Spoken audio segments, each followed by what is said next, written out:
Hello बच्चों, आज मैं आप लोग को क्लास 10th का रासायनिक अभिक्रिया एवं समीकरण चैप्टर का चौथा वीडियो यानी कि चौथा पार्ट डाल रही हूँ।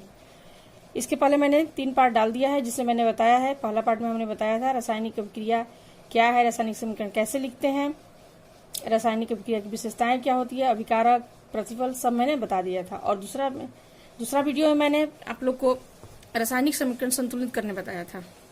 तीसरा में मैंने आप लोग को बताया था रासायनिक अभिक्रिया के प्रकार भी मैंने बताया, जिसमें हमने बता दिया संयोजन अभिक्रिया किसे कहते हैं, वियोजन अभिक्रिया किसे कहते हैं। वियोजन का मैंने 3 टाइप्स बताया था। उसमें पहला था ऊष्मीय अपघटन, दूसरा था हमारा वैद्युत अपघटन और तीसरा था प्रकाश रासायनिक अभिक्रिया। अब हम पढ़ाएंगे आप लोग को विस्थापन अभिक्रिया।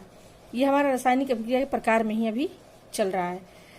तो अब हमारा अगला है टॉपिक विस्थापन अभिक्रिया, या इसी को कहते हैं एकल विस्थापन अभिक्रिया, सिंगल डिस्प्लेसमेंट रिएक्शन। तो बच्चों, आप लोगों को पहले हम एक एग्जाम्पल दिखाते हैं, इसके बाद आप लोगों को परिभाषा इसका दिखाएंगे। तो पहले हम देखिए देखते हैं यहाँ हमने क्या लिया है, फेरस, लोहा।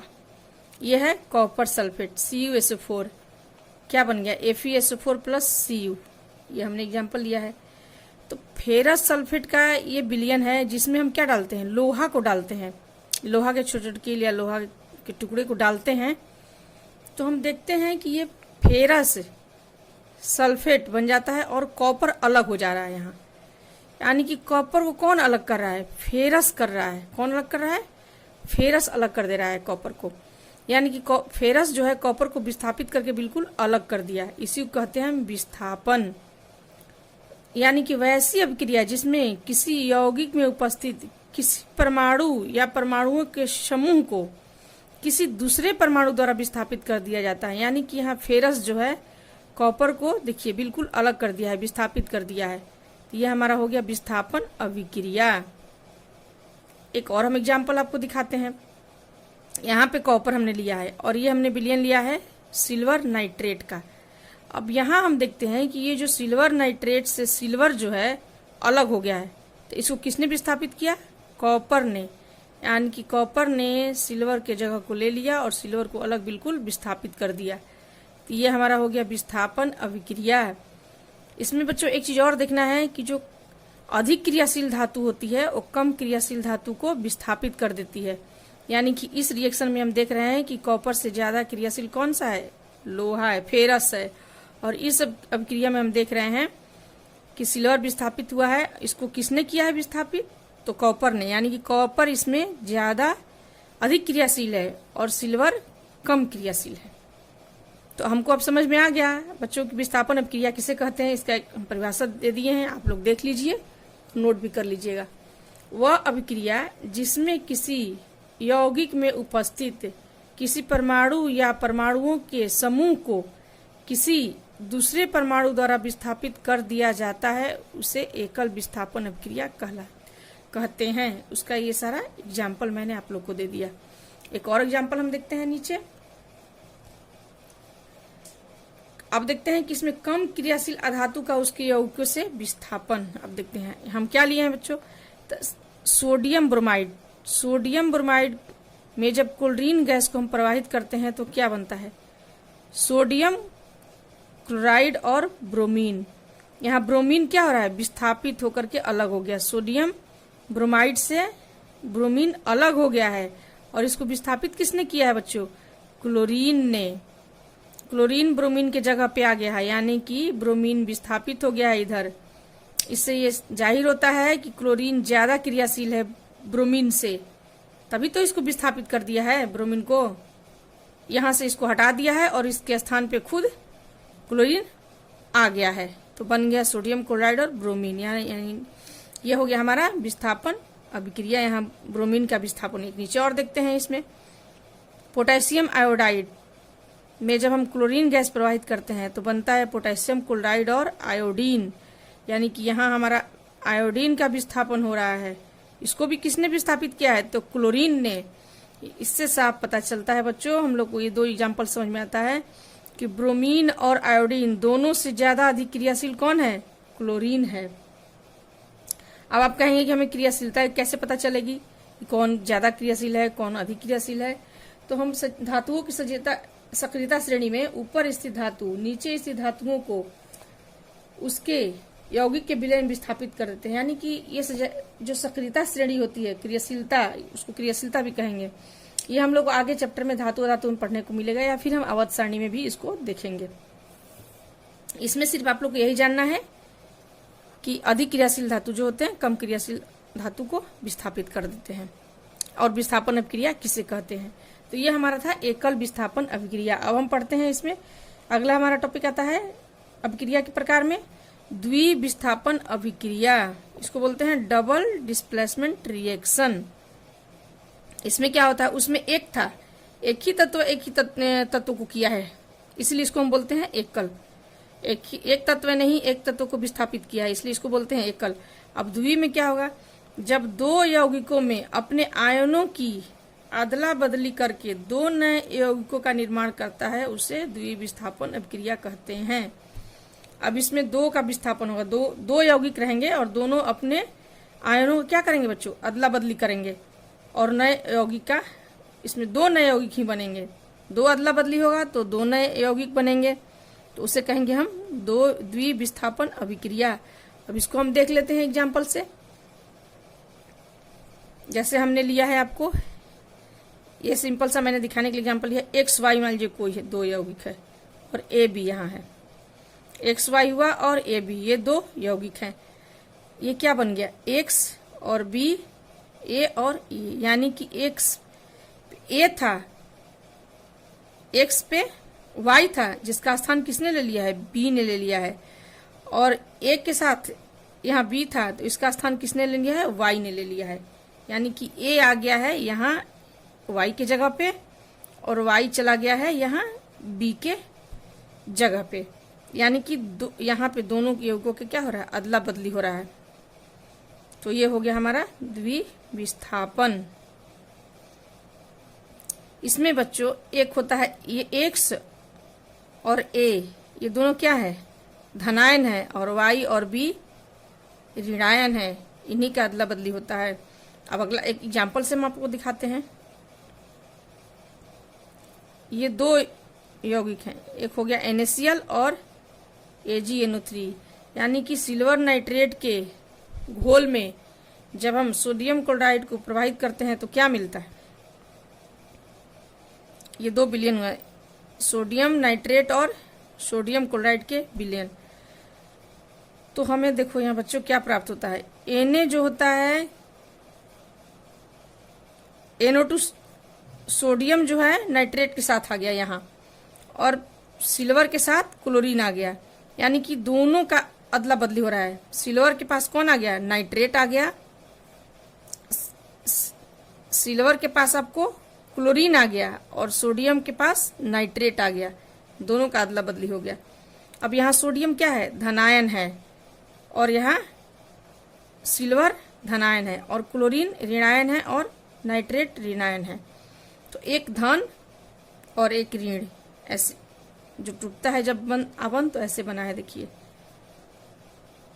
AgCl और NaNO3। Ag क्या है, प्लस, और Cl minus, Ag plus NO3 minus. तो इसमें दो आयनों की अदला बदली हो रही है, दोनों का प्लस और दोनों के माइनस का अदला बदली हो गया, तो इसे हम कहेंगे द्विविस्थापन। एक और एग्जांपल देखते हैं। कॉपर सल्फेट के विलयन में जब हाइड्रोजन सल्फाइड प्रवाहित करते हैं तो क्या मिलता है हमें, कॉपर सल्फाइड का काला अवक्षेप और सल्फ्यूरिक अम्ल। यहाँ भी देखिए बच्चों, दो यहाँ पे ये सल्फर आ गया है कॉपर के साथ, और हाइड्रोजन के साथ क्या चला गया है, सल्फेट, यानी कि दो आयनों का अदला बदली हो रहा है यौगिकों में, और दो नए यौगिक बन रहे हैं, यानी कि ये भी क्या हुआ, द्विविस्थापन अभिक्रिया हुआ। इसमें एक चीज मैंने आपको और दिखाया है, ये नीचे की तरफ तीर करके दिखाया है, जिसको हमने पहले ही बताया है कि इस तीर से क्या हमको समझ में आता है कि ये अवक्षेप बन रहा है। क्या बन रहा है, अवक्षेप। तो एक और अभिक्रिया हम पढ़ेंगे, उसका नाम है अवक्षेपण अभिक्रिया, उसको देख लेते हैं अब। कि अवक्षेपण अभिक्रिया किसे कहते हैं?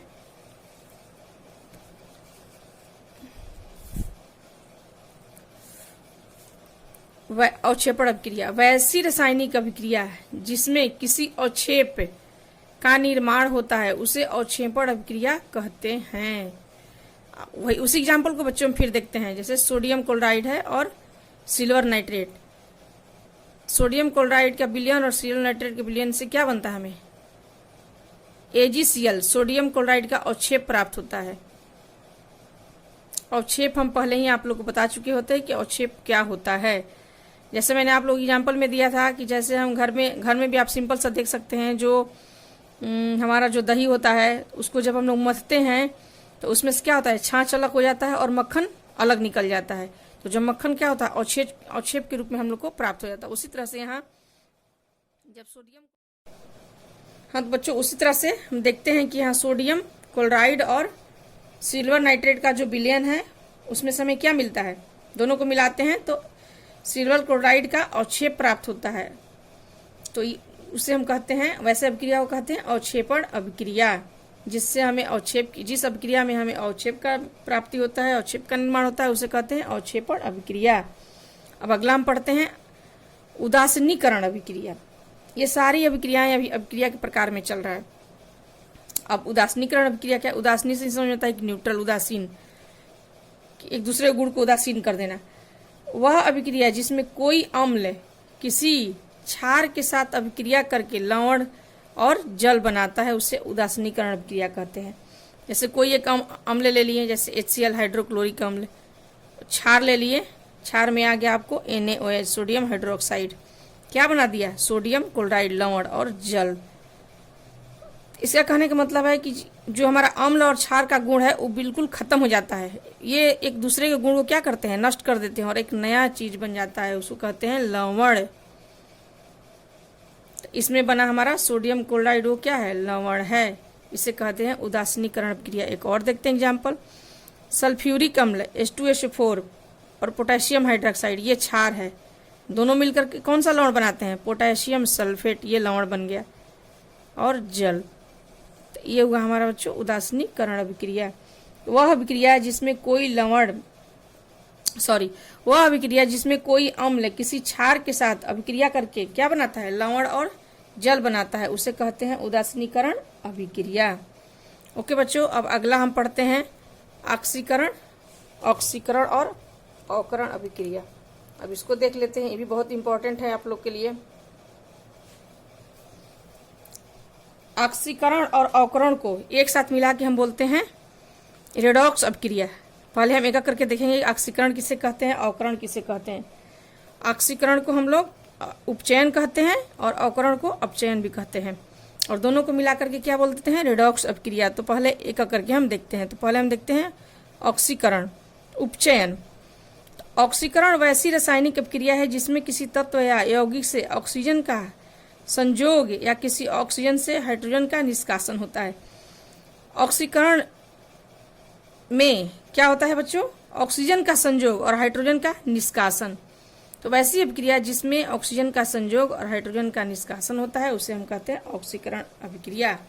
अब इसको हम आप लोग को एग्जाम्पल से दिखाते हैं। ऑक्सीकरण का दिखाते हैं पहले। जैसे कार्बन के साथ क्या हुआ? ऑक्सीजन संयोग किया तो क्या बना? Carbon dioxide. तो यहाँ कार्बन का ऑक्सीकरण हो गया। मैग्नीशियम के साथ ऑक्सीजन का संयोग हुआ तो मैग्नीशियम का ऑक्सीकरण हो गया।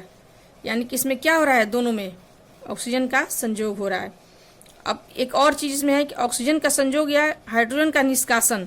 तो हाइड्रोजन का निष्कासन का एग्जाम्पल देखते हैं। तो हाइड्रोजन सल्फाइड में क्लोरीन गैस प्रवाहित करते हैं तो क्या बनता है? HCl हाइड्रोक्लोरिक अम्ल और सल्फर। तो इसमें क्या हुआ? हाइड्रोजन सल्फाइड से हाइड्रोजन सल्फाइड का ऑक्सीकरण हुआ। कैसे हुआ? तो इससे जो H क्या है? हट गया है, और सल्फर यहां दिख रहा है आप लोग को। यानी कि सल्फर से जो हाइड्रोजन था वो निकल गया है, यानी कि निष्कासन हो गया है, हाइड्रोजन की कमी हो गई है, इसलिए इसको कहते हैं हाइड्रोजन सल्फाइड का ऑक्सीकरण यहाँ हुआ है, हाइड्रोजन की कमी हुई है। एक और एग्जाम्पल आप लोग को दिखाते हैं। MnO2 प्लस HCl क्या बना दिया, MnCl2 मैग्नीज क्लोराइड जल और क्लोरीन। यहाँ HCl का ऑक्सीकरण हुआ है, यानी कि यहाँ से H निकला है, यहाँ से H निकल गया है, क्लोरीन यहाँ है, यहाँ से H निकल गया है HCl से, तो यहाँ HCl का ऑक्सीकरण हुआ। ये दोनों एग्जाम्पल है किसका, ये हो गया आपको ऑक्सीजन के संयोग का, यहाँ हो गया हाइड्रोजन की कमी का, यानी कि हाइड्रोजन का निष्कासन का ये एग्जाम्पल हो गया। ये दोनों हैं ऑक्सीकरण के एग्जाम्पल। तो आप लोगों ने समझ लिया कि ऑक्सीकरण किसे कहते हैं। ऑक्सीकरण वैसी अभिक्रिया को कहते हैं जिसमें या तो ऑक्सीजन का संयोग हो या हाइड्रोजन की कमी हो या हाइड्रोजन का निष्कासन हो। ओके बच्चों, अब हम पढ़ते हैं अवकरण अभिक्रिया।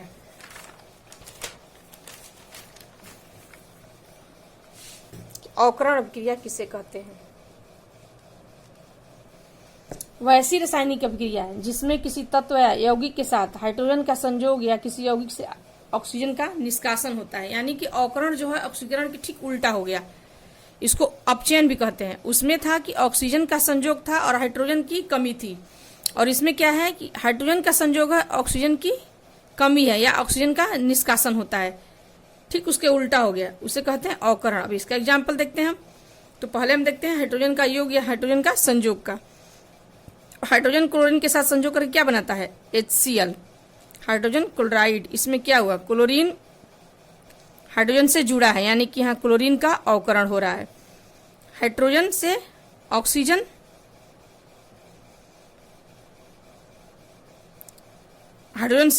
जुट रहा है यहाँ, तो यहाँ ऑक्सीजन का अवकरण हुआ है। नाइट्रोजन से हाइड्रोजन जुट रहा है, यहाँ अमोनिया बनता है, यानी कि यहाँ N2 का अवकरण हुआ है।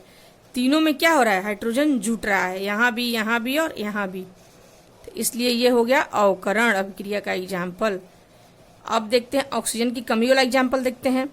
जैसे देखिए बच्चों, यहाँ कॉपर ऑक्साइड और हाइड्रोजन उष्मा देते हैं तो क्या बनता है, कॉपर और जल बन रहा है। यानी कि यहाँ जो ऑक्सीजन है कॉपर से क्या हो रहा है, अलग हो रहा है, और कहाँ H2 के साथ मिलकर के जल बना दिया, कॉपर से ऑक्सीजन हट गया, यानी कि यहाँ ऑक्सीजन की कमी हो गई, तो यहाँ कॉपर का क्या हुआ, अवकरण हो गया। उसी तरह यहाँ देखते हैं जिंक ऑक्साइड और कार्बन। तो जिंक ऑक्साइड से ऑक्सीजन निकल कर कार्बन से जुट गया यहाँ, तो यहाँ ऑक्सीजन की कमी हो गई, ऑक्सीजन का निष्कासन हो रहा है, किससे, तो Zn से, जिंक से, तो यहाँ ZnO का अपचयन हो गया या उसको अवकरण कहते हैं, अवकरण हो गया। अब ये दोनों को हम बताए थे बच्चों, स्टार्टिंग में ही बताए थे कि हम दोनों को एक साथ मिलाकर के क्या कहते हैं, रेडॉक्स अभिक्रिया। ऑक्सीकरण प्लस अवकरण बराबर रेडॉक्स अभिक्रिया होता है। यानी कि जिस अभिक्रिया में दोनों होगा, ऑक्सीकरण और अवकरण दोनों होगा, तो उसे हम कहेंगे रेडॉक्स अभिक्रिया। अब इसमें देखते हैं कैसे दोनों हो रहा है। तो यहाँ कॉपर ऑक्साइड है और हाइड्रोजन है, तो ऑक्सीकरण किसे कहते हैं हम, ऑक्सीकरण उसको कहते हैं जिसमें हाइड्रोजन का संयोग होता है। तो यहाँ H2 से ऑक्सीजन का क्या हो रहा है, संयोग हो रहा है, तो यहाँ ये ऑक्सीकरण हो गया। और दूसरा हम ये बोल सकते हैं बच्चों कि जहाँ ऑक्सीजन की कमी होती है उसे हम अवकरण कहते हैं। तो यहाँ ऑक्सीजन क्या हो रहा है, कम हो रहा है, निष्कासन हो गया कॉपर से, तो इसे हम कहेंगे अवकरण। यानी कि इस अभिक्रिया में दोनों साथ साथ हो रहा है, अवकरण और ऑक्सीकरण, इसलिए इसे कहेंगे हम रेडॉक्स अभिक्रिया। एक बार और मैं आप लोग को बता दे रही हूँ कि यहाँ कैसे ऑक्सीकरण अवकरण हुआ। पहले हम देखते हैं कि ऑक्सीजन की जिसमें कमी होती है उसे हम कहते हैं अवकरण। तो यहाँ से ऑक्सीजन क्या हो रहा है, कमी हो रहा है या निकल रहा है, तो यहाँ अवकरण हो गया। और जिस अभिक्रिया में ऑक्सीजन का संयोग होता है उसे कहते हैं ऑक्सीकरण। तो हाइड्रोजन के साथ ऑक्सीजन जुट गया है, तो इसे कहेंगे ऑक्सीकरण। अब वीडियो बहुत लंबा हो जा रहा है, इसलिए अब हम आज यहीं इसको समाप्त करते हैं। एक वीडियो और होगा इसका, इस चैप्टर का, रासायनिक अभिक्रिया का अगला पार्ट 5, उसके बाद ये चैप्टर फिनिश हो जाएगा। आप लोग नोट्स तैयार कर लेंगे। Okay, thank you.